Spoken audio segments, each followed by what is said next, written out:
श्री स्वामी समर्थ। अनंत चतुर्दशी आणि अनंत रक्षासूत्राबद्दलची माहिती खालीलप्रमाणे आहे। अनंत चतुर्दशी का साजरी करतात? गणेश चतुर्थीनंतर येणाऱ्या भाद्रपद महिन्यातील शुक्ल पक्षातील चतुर्दशीला अनंत चतुर्दशी साजरी केली जाते। या दिवशी गणेश मूर्तींचे विसर्जन केले जाते। तसेच भगवान विष्णूंच्या अनंत रूपाची पूजा केली जाते। भगवान विष्णूंचे सेवक शेषनाग यांचे नाव अनंत आहे। अग्निपुराणमध्ये या व्रताचे महत्त्व सांगितले आहे। भगवान श्रीकृष्णांनीही पांडवांना या व्रताचे महत्त्व सांगितले होते। या दिवशी भगवान अनंताची पूजा करण्याची पद्धत आहे। जर तुम्ही जीवनात सर्व काही मिळवून गमावले असेल आणि संकटांनी वेढलेले असाल तर हे व्रत आणि पूजा केल्यास तुम्हाला सर्व काही पुन्हा प्राप्त होईल। म्हणूनच अनंत चतुर्दशीचा उत्सव साजरा केला जातो। कोण आहेत भगवान अनंत? अनंत म्हणजे ज्याला सुरुवात नाही आणि शेवट नाही। भगवान विष्णू चतुर्मास मध्ये शेषनागाच्या शय्येवर अनंत शयनात राहतात। भगवान अनंतांनीच वामन अवतारात 2 पावलांमध्ये 3ही लोक व्यापले होते। अनंत सूत्र का बांधतात? अनंत चतुर्दशीच्या दिवशी भगवान विष्णूंच्या अनंत रूपाची पूजा केल्यावर हातावर अनंत सूत्र बांधले जाते, ज्याला विशेष महत्त्व आहे। या दिवशी 14 गाठी असलेल्या कच्च्या धाग्याचा अनंत सूत्र हातावर बांधल्याने भगवान विष्णूंची अनंत कृपा मिळते।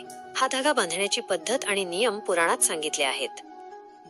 भगवान अनंताची पूजा आणि अनंत सूत्र बांधण्याची पद्धत। पूजा: सकाळी लवकर उठून स्नान करून व्रताचा संकल्प घ्या। पूजास्थानी कलश स्थापन करा आणि त्यावर भगवान विष्णूंचे चित्र ठेवा। कलशावर अष्टदल कमळाच्या आकाराच्या पात्रात दर्भाने कुश बनवलेले अनंत स्थापन करा। अनंत सूत्र: एका धाग्याला कुंकू, हळद आणि केशरने रंगवून 14 गाठी बांधा। हे अनंत सूत्र भगवान विष्णूंच्या चित्रासमोर ठेवा आणि दोघांचीही षोडशोपचार पद्धतीने पूजा करा। पूजेदरम्यान अनंत संसार महासुमद्रे मग्रम समभ्युद्धर वासुदेव अनंत रूपे विनियोजयस्व ह्रानंत सूत्राय नमो नमस्ते या मंत्राचा जप करा। पूजा झाल्यावर हे अनंत सूत्र आपल्या बाहीवर बांधा। पुरुषांनी उजव्या बाहीवर आणि महिलांनी डाव्या बाहीवर बांधावे। अनंत सूत्र कसे बांधतात? कच्च्या धाग्यात 14 गाठी बांधून तो कच्च्या दुधात बुडवा आणि औ अनंताय नमः मंत्राचा जप करत भगवान विष्णूंची विधिवत पूजा करा।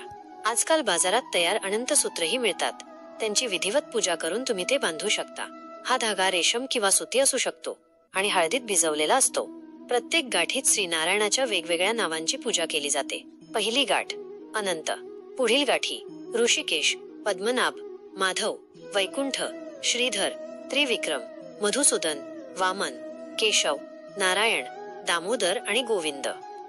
अनंत सूत्र बांधण्याचे फायदे: हे सूत्र धारण केल्यावर 14 दिवसांपर्यंत तामसिक भोजन खाऊ नये आणि ब्रह्मचर्याचे पालन करावे, तरच त्याचे पूर्ण फळ मिळते। हे सूत्र धारण केल्याने सर्व प्रकारचे सुख प्राप्त होते। जर तुम्ही जीवनात सर्व काही गमावले असेल तर अनंत चतुर्दशीला भगवान अनंताची पूजा करून हे सूत्र नक्की बांधा आणि नियमांचे पालन करा। असे केल्याने सर्व काही पुन्हा प्राप्त होईल। अनंत सूत्राचा अनादर करू नये। कौंडिल्य ऋषींनी आपल्या पत्नीच्या बाहीवर हा धागा पाहिला आणि त्याला जादूटोणा मानून जाळून टाकला, ज्यामुळे त्यांना खूप दुःखाचा सामना करावा लागला। आपली चूक लक्षात आल्यावर त्यांनी 14 वर्षे तपश्चर्या केली। त्यामुळे भगवान प्रसन्न झाले आणि त्यांनी ऋषींना पुन्हा सुखी आणि धनवान बनवले। सत्यवादी राजा हरिश्चंद्राच्या जीवनातही या व्रतामुळे चांगले दिवस परत आले। पांडवांनी जुगारात आपले राज्य गमावल्यानंतर श्रीकृष्णाने त्यांना याच व्रताचा उपाय सांगितला होता। ही माहिती तुम्हाला आवडली असेल तर कृपया चॅनलला लाईक, शेअर आणि सबस्क्राईब करायला विसरू नका।